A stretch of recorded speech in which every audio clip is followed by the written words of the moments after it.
Mes frères bien-aimés, 50 jours après la résurrection du Christ, c'est-à-dire aujourd'hui, les apôtres sont réunis dans cette chambre haute que nous appelons le Cénacle, dont l'étymologie signifie tout simplement « salle à manger ». C'est dire que les apôtres y vivent, mangeant et priant, dans une unité sans pareille. Et je vous disais d'ailleurs la semaine dernière combien l'unité au sein de nos familles et dans l'Église devait être préservée. L'union fait la force, ne l'oublions pas, et les apôtres le savent. Et c'est pourquoi, ce matin, en ce jour de Pentecôte, il ne faudrait pas les imaginer transis de peur, tels qu'ils se sont montrés la nuit de l'arrestation de Jésus, ou encore le jour de sa terrible crucifixion, que seule la sainteté de Marie et de Saint Jean ont pu supporter. Depuis ces instants tragiques, marqués, c'est vrai, par la lâcheté et la trahison de la plupart d'entre eux, les apôtres ont revu Jésus dans son corps glorieux, au rivage du lac de Tibériade et dans cette pièce où ils se trouvent à présent. Ils ont entendu sa voix, mangé avec lui 2 filets de poisson, reçu ses consignes et plus encore son pardon. Et enfin, ils l'ont vu disparaître dans les cieux, telle une bougie qui s'éteint, et c'était la semaine dernière. Leur foi est donc restaurée, leur ferveur a été mise à flot, les voilà prêts pour aller annoncer désormais la bonne nouvelle jusqu'aux extrémités du monde. Et puis comment pourrait-on penser une seule seconde que la présence de Marie, la mère de Dieu, qui, je vous le rappelle, se trouve au milieu d'eux, ne suffirait pas à détruire dans leur cœur le moindre sentiment de crainte? En compagnie de Marie, que peut-on redouter? Oui, je le dis et je le redis, et je le crierai jusqu'à la fin de ma vie, une âme qui vit quotidiennement avec Marie, une âme qui l'a pris et qui l'écoute dans la prière, n'a plus peur de rien, surtout pas des hommes. Marie est semblable au rempart d'une citadelle. Qui s'abrite en elle se voit gardé de tout danger. Et j'ose à peine le dire, si des coups sont donnés, croyez-moi, c'est elle qui les reçoit. Mais alors, dites-moi, pourquoi les apôtres demeurent-ils encore dans cette maison, au lieu d'aller de par le monde, sans perdre une minute, annoncer la résurrection du Christ?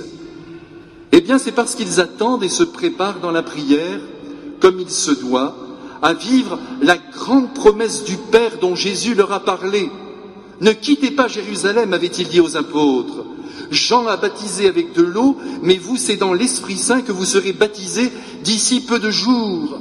Alors qu'il surviendra en vous, vous recevrez de la puissance, et vous serez mes témoins à Jérusalem, dans toute la Judée et la Samarie, et jusqu'à l'extrémité de la terre. Et comme Jésus, mes frères, tient toujours ses promesses et ne néglige pas les surprises, on le voit bien dans nos vies, sans avertir, les apôtres étant assis, précise l'Écriture, un bruit puissant qui ne venait pas de la rue, qui ne venait pas de la terre, mais du ciel, envahit la maison, sous le souffle d'un coup de vent impétueux. Impossible de douter du caractère surnaturel de ce vent, un peu comme Bernadette, vous savez, qui au bord du Gave, avant de voir la Sainte Vierge, perçut nettement un souffle de vent caresser son visage, tout étonné d'ailleurs de constater que les branches des arbres restaient immobiles. Mes frères, le vent de la terre, fût-il notre bon Mistral, n'a rien à voir avec le souffle de l'Esprit Saint. Dommage, car à Marseille, ça nous ferait du bien d'avoir autant d'Esprit Saint que de Mistral. Après ce vent annonciateur, voilà que le Saint-Esprit se donne à voir maintenant, sous la forme d'un feu. Là encore, il ne s'agit pas d'un feu matériel, d'un feu terrestre, il en a seulement l'apparence. Il est comme un feu, dit la Sainte Écriture. Et ce n'est pas fini. Soudainement, cette apparence de feu se divise et vient briller en forme de flamme sur chaque tête des apôtres. Et tous furent remplis de l'Esprit Saint, affirme saint Luc, et se mirent au miracle à parler en d'autres langues. Quelle expérience incroyable, mes frères, pour ces hommes. Il faut, ce matin, que nous prenions bien la mesure de ce qu'a représenté l'envahissement de l'Esprit de Dieu dans leur intelligence, dans leur volonté, dans leur corps, dans leur cœur. Traversés par l'effusion de la vie divine, les apôtres sont littéralement transformés. Ce sont d'autres hommes. Désormais, ils se sentent capables, et ils le diront, de tout dire, de tout faire, de tout souffrir pour le nom de Jésus-Christ. Et si parfois, mes frères, nous nous demandons comment certaines personnes ont-elles pu supporter les terribles persécutions dont elles ont été l'objet, ou les épreuves qu'elles ont traversées, ou bien si encore on se demande, mais où donc sont-elles allées chercher une telle ardeur, une telle force, un tel courage dans leur foi, une telle constance dans leurs prières, une telle luminosité dans leurs propos, un tel amour, une telle patience, une telle joie dans leur manière d'être? Eh bien, n'allons pas chercher trop loin, allons chercher tout près. C'est l'envahissement de l'Esprit Saint, de l'Esprit de Dieu dans notre être, qui produit ces effets, à condition bien sûr que premièrement, nous ayons bien conscience qu'au jour de notre baptême et de notre confirmation, nous avons reçu le Saint-Esprit avec la même intensité que les apôtres au jour de la Pentecôte, et deuxièmement, que nous acceptions de nous laisser éclairer, inspirer, conduire, transformer, consoler, sanctifier, éduquer par cet Esprit divin qui existe, mes frères. Permettez-moi de vous faire une petite confidence. Le 23 mai dernier, j'étais à Paris pour l'enregistrement d'une émission de télévision. Et vous pensez, mes frères, quand on veut travailler pour Jésus et ne pas se tromper dans ce qu'on dit, et essayer surtout de ne pas trop mal le dire, les inquiétudes sont là. Et je me revois quelques minutes avant l'enregistrement qui se déroulait dans les conditions du direct, avec ce bon trac qui accompagne toujours la conscience de la responsabilité. Cependant, dans la petite cour intérieure du studio d'enregistrement, j'ai cru bon de réciter à 3 reprises une magnifique prière au Saint-Esprit. Et là, je dois dire que je n'ai pas tardé à percevoir dans mon âme, pardonnez-moi de le dire avec autant d'assurance, la prise en main par l'Esprit Saint de ma voix et de mes paroles. Cette prière, la voici, elle est du cardinal Verdier, saint homme et archevêque de Paris de 1929 à 1940. Écoutez cette prière, mes frères. Ô Esprit Saint, amour du Père et du Fils, inspirez-moi toujours ce que je dois penser, ce que je dois dire, comment je dois le dire, ce que je dois écrire, comment je dois agir, ce que je dois faire pour procurer votre gloire, le bien des âmes et ma propre sanctification. Ô Jésus, toute ma confiance est en vous. Ah, mes frères, que nous avons tout à gagner en priant la 3e personne de la Très Sainte Trinité. Toutefois, il faut bien reconnaître que nous avons souvent du mal à entrer en relation avec elle. Peut-être même ne l'avons-nous pratiquement jamais fait. Je vous interroge, mes frères, répondez dans votre cœur. Avez-vous déjà au moins une fois prié le Saint-Esprit? Si vous n'avez pas encore commencé, c'est pas grave. Vous allez commencer aujourd'hui et votre vie sera transformée. À vrai dire, voyez, nous avons du mal à nous représenter le Saint-Esprit. Et c'est pourquoi nous ne le prions pas. C'est comme ça, que voulez-vous? Nous sommes très incarnés et c'est pas facile pour nous de rejoindre cet esprit. Par exemple, le visage humain de Jésus, sa parole écrite dans le Saint-Évangile, facilite grandement la rencontre secrète du cœur humain avec le Christ, même si celui-ci demeure invisible. Sa barbe, ses cheveux, sa tunique, son torse transpercé par la lance, ses mains stigmatisées, sont autant de réalités qui résonnent en nous et qui parlent magnifiquement à notre nature humaine. Pour ce qui est du visage du Père céleste, certes, il demeure au sens strict inimaginable, d'autant qu'il habite, au dire de saint Paul, une lumière inaccessible que nos sens ne peuvent pas appréhender. Néanmoins, tout de même, l'idée que nous nous faisons d'un Père digne de ce nom et qui nous aime nous permet de le rejoindre, de lui parler et de lui donner notre confiance. Et nous ne manquons pas de le sentir débonnaire, n'est-ce pas, sur son nuage, avec sa barbe blanche, tel que Michel-Ange le plaça au plafond de la Sixtine, touchant de son doigt créateur Adam, le Père des vivants. Et pour ce qui regarde notre mère, la très sainte Vierge Marie, n'en parlons pas. Ses représentations multiples, ses apparitions au cours des temps la rendent toute proche et presque familière. On a presque l'impression de posséder son vrai visage. Mais pour le Saint-Esprit, alors là, c'est une toute autre affaire. On a bien du mal à le représenter. On ne peut tout juste que le comparer, et encore sans doute, on le défigure. Appuyé sur la Sainte Écriture, on le compare à une colombe, à un souffle de vent, à une eau qui s'écoule, à une voix, et jusqu'aux flammes d'un feu, devenues en ce jour des langues posées sur la tête des apôtres.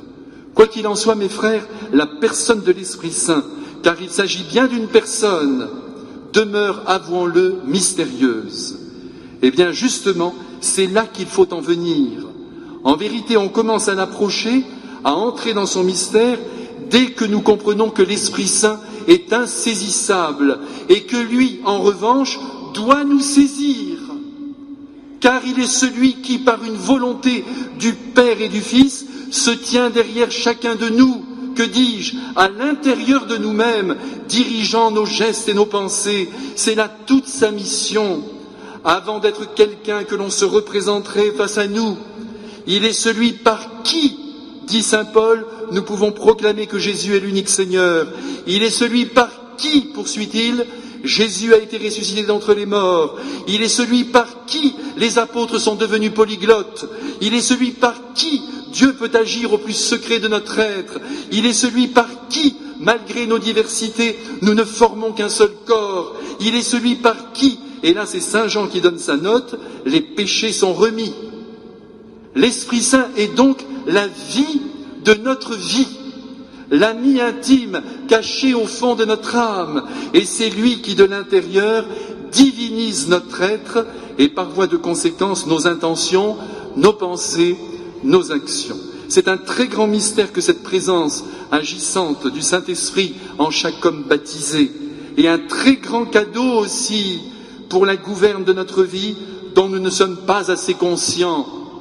Pas un homme politique ne devrait faire un choix sans prier le Saint-Esprit. Pensez, regardez si nous en sommes loin. Et vous aussi, mes frères, dans vos familles, toujours, même un tout petit souci, avec votre enfant, avec votre époux, avec votre épouse, que sais-je, tout de suite, ô Esprit Saint, vous qui habitez le cœur de Marie et mon propre cœur, éclairez-moi, dites-moi ce que vous voulez, illuminez mon cœur et mon intelligence, et votre vie sera transformée. Vous voyez, mes frères, ce qui est merveilleux, c'est que Dieu ne nous dit pas seulement « ressemblez-moi, imitez-moi », conduisez-vous droitement, ayez un grand amour pour moi et pour vos frères. Non, mes frères, non, non, non, pas du tout, que ce soit bien clair. Dieu ne conduit pas l'homme de l'extérieur comme il conduirait une voiture. Il dit, je vous donne mon esprit en personne, je vous le donne au jour de votre baptême et de votre confirmation, et de l'intérieur de vous-même, il vous guide, il vous inspire, il vous influence, il vous communique mes secrets, il entre dans votre intelligence et dans votre volonté, pour que vous puissiez penser et agir comme je pense et agis moi-même. C'est donc, mes frères, en quelque sorte, Dieu lui-même, à domicile, qui vit sa vie en nous et qui nous emporte en lui. Mes frères bien-aimés, quel bonheur de savoir que nous possédons réellement l'esprit même de Dieu. C'est donc en nous, mes frères, qu'il faut le chercher, cet esprit, et non dans les cieux.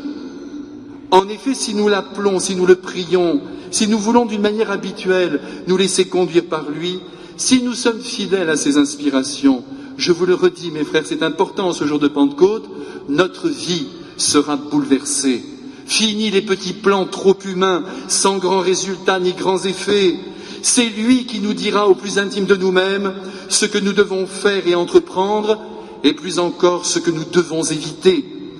De plus, si nous vivons selon l'Esprit de Dieu, saint Paul nous a révélé dans l'Épître aux Galates que notre vie connaîtra, tenez-vous bien mes frères, dites-moi si vous êtes preneurs, si nous sommes avec le Saint-Esprit selon saint Paul, et c'est une parole révélée, si nous vivons en lui, voilà ce qui va arriver, nous allons recevoir l'amour, la joie, la paix, la patience, la bonté, la bienveillance, la confiance, la douceur, la maîtrise de soi.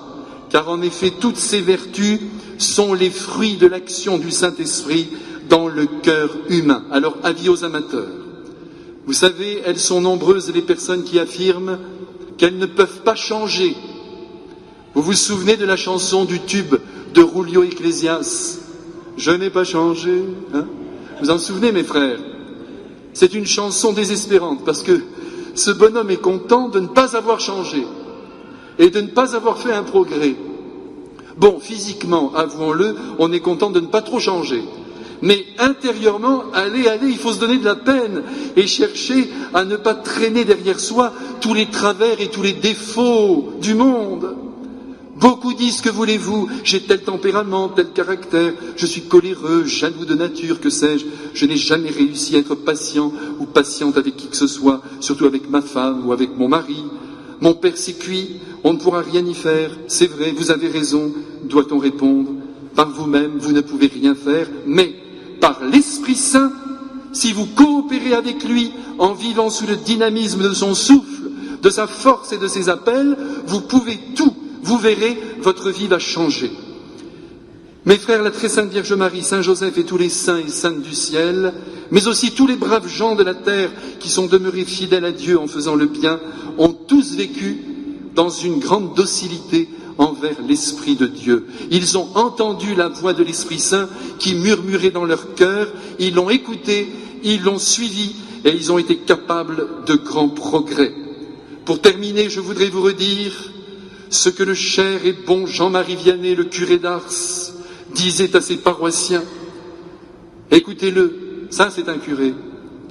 Le bon Dieu, en nous envoyant le Saint-Esprit, a fait à notre égard comme un grand roi qui chargerait son ministre de conduire un de ses sujets, disant « Vous accompagnerez cet homme partout et vous me le ramènerez sain et sauf. » Allez, mes frères bien-aimés, en ce jour solennel de la Pentecôte, ouvrons très grand notre esprit au Saint-Esprit. C'est un bon guide, celui-là. Il connaît la route, nous pouvons lui faire confiance. Bonne fête à tous.